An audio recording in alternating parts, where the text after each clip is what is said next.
আজকে আপনাদের সাথে খুব সহজ এবং মজার একটা রেসিপি শেয়ার করব, সেটা হচ্ছে চিকেন রোস্ট। চিকেন রোস্ট মূলত আমরা মনে করি যে বাদাম বাটা দই ব্যবহার না করলে হয়তো ভালো একটা টেস্ট আসে না। তো আজকে আমি কোনো রকম বাদাম বাটা টক দই ছাড়াই রোস্টটা রান্না করব, একদম ঘরোয়া অল্প কিছু উপকরণে ঘরোয়াভাবে। তো চলেন দেরি না করে দেখিয়ে দিচ্ছি আমি রোস্টটা কিভাবে রান্না করেছি। তো তার জন্য প্রথমে আমি একটা চুলার মধ্যে পাত্র বসিয়ে তেলটাকে ভালো করে গরম করে নেওয়ার পর এখানে 3 কাপের মতো পেঁয়াজ কুচি নিয়ে নিয়েছি। তো পেঁয়াজটাকে ভালো করে হালকা মিডিয়াম আঁচে ভেজে একদম বেরেস্তা করে নিতে হবে। তো খেয়াল রাখবেন পেঁয়াজটা যখন ভাজবো তখন যাতে চুলার আঁচটা মিডিয়াম থাকে। তো চুলার আঁচটা মিডিয়ামে রেখে আমি কিন্তু এই পর্যায়ে দেখতেই পাচ্ছেন বেরেস্তাটা তৈরি করে নিয়েছি। তো বেরেস্তাটাকে আমি এখন তেল থেকে খুব ভালো করে ছেঁকে তুলে নিব। তারপর এখানে একটা মিক্সিং বলে আমি বেরেস্তার 3 ভাগের 2 ভাগ নিয়ে নিয়েছি, আর 1 ভাগ গার্নিশিংয়ের জন্য রেখে দিয়েছি। তারপরে এখানে আমি 3-4টার মতো এলাচি, দারচিনি, 3-4টার মতো লং, 1 টেবিল চামচ গোলমরিচ দিয়ে দিয়েছি। গোলমরিচটা আপনারা চাইলে কালোটাও ব্যবহার করতে পারেন। তারপর এখানে 3টার মতো কাঁচামরিচ দিয়ে দিয়েছি, 3 টেবিল চামচ টমেটো সস দিয়েছি। তো সবগুলো মিশ্রণকে আমি খুব ভালো করে ব্লেন্ড করে নিয়েছি। তো তারপর এটা সাইডে রেখে আমি এখানে আরও একটা মিশ্রণ তৈরি করে নেব। এখানে আমি একটা মিক্সিং বোলে 1 কাপের মতো লিকুইড দুধ নিয়েছি, 1 কাপ গুঁড়া দুধ নিয়েছি। তো গুঁড়া দুধটার সাথে লিকুইড দুধটাকে আমি খুব ভালো করে মিক্স করে নেব। গুঁড়া দুধটা কিন্তু দলা বেঁধে যায়, তাই জন্য ভালো করে মিক্স করে নিতে হবে যাতে কোনোভাবে কোনো কোথাও দলা বেঁধে না থাকে।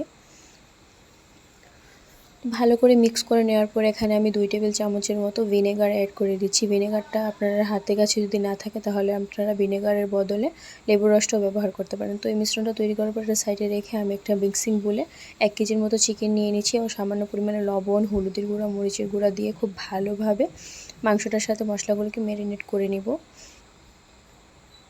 তো মাংসটাকে খুব ভালো করে মশলার সাথে মাখিয়ে নিব যাতে করে মশলাটা যাতে মাংসটার গায়ে খুব ভালো করে লেগে যায়। তো মাংসটাকে আমি এখানে 10 মিনিটের মতো রেস্টে রেখে দিব। তারপরে যে পাত্রের মধ্যে আমি বেরেস্তাটা ভেজেছিলাম সেই পাত্রের মধ্যে যে তেলটা ছিল এই তেলেই কিন্তু আমি চিকেনগুলোকে হালকা করে ভেজে নিব। তো চিকেনগুলোকে বেশি করে ভাজবো না, হালকা একটা লালচে কালার যখন চলে আসবে ঠিক তখনই নামিয়ে নিব। তো চিকেনগুলো দিয়ে দিয়েছি সবগুলো। চিকেনগুলো দেওয়ার পর খেয়াল রাখতে হবে চুলার আঁচটা যাতে মিডিয়াম থাকে, বেশি হাই হিটে ভাজলে চিকেনটা উপর দিয়ে শক্ত হয়ে যাবে, তাতে করে ভালো একটা টেস্ট আসবে না। তো চিকেনটা নরম অবস্থা থাকতে তুলে ফেলতে হবে। তো আমি এক পিঠ করে চিকেনগুলোকে 3-4 মিনিট করে ভেজে নিয়েছি। তো এক সাইড 3-4 মিনিট ভেজে নেওয়ার পর আমি চিকেনগুলোকে উল্টে পাল্টে দিচ্ছি। তো একদম লালচে কালার যখন হালকা লালচে কালার যখন চলে আসবে তখনই আমি চিকেনগুলোকে উঠিয়ে নিব। তো দেখতেই পাচ্ছেন এক পর্যায়ে কিন্তু চিকেনগুলো একদম লালচে একটা কালার চলে এসেছে। তো এই পর্যায়ে আমি একটা ছাঁকনি দিয়ে মাংসগুলোকে তুলে নিচ্ছি তেলটা ছাড়িয়ে। তো একই পাত্রে আমি 2টা তেজপাতা, কয়েকটা এলাচি, দারচিনি দিয়ে 1-2 মিনিট একটু ভেজে নিব। তারপরে আমি একে একে বাটা মশলাগুলো দিয়ে দিচ্ছি। এখানে 1 টেবিল চামচের মতো রসুন বাটা, 2 টেবিল চামচের মতো আদা বাটা দিয়েছি।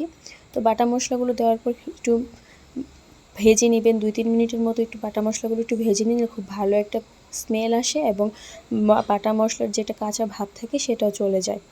তো বাটা মশলাগুলো আমি এখানে 2-3 মিনিট ভেজে নিয়েছি। তারপর আগে থেকে যে বেরেস্তার যে পেস্টটা তৈরি করে রেখে দিয়েছিলাম সেই পেস্টটা এখন দিয়ে দিচ্ছি। তো পেস্টটা দেওয়ার পর আমি এখানে মশলাটাকে আরও খুব ভালো করে 2-3 মিনিট একটু ভাজা করে নিয়েছি।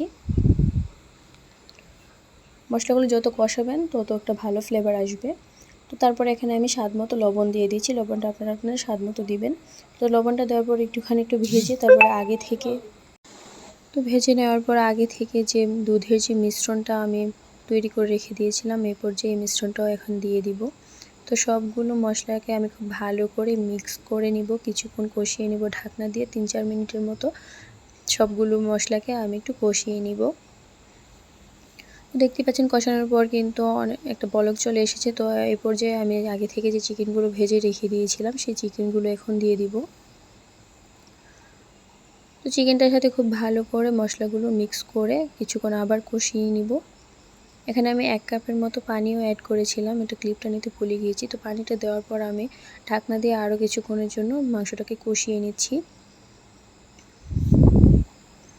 তো যতটুকু পানি দিয়েছি 1 কাপ পানির মধ্যে কিন্তু আমি মাংসটাকে একদম হালকা মিডিয়াম আঁচে রান্না করে একদম মাংসটাকে সিদ্ধ করে নিব।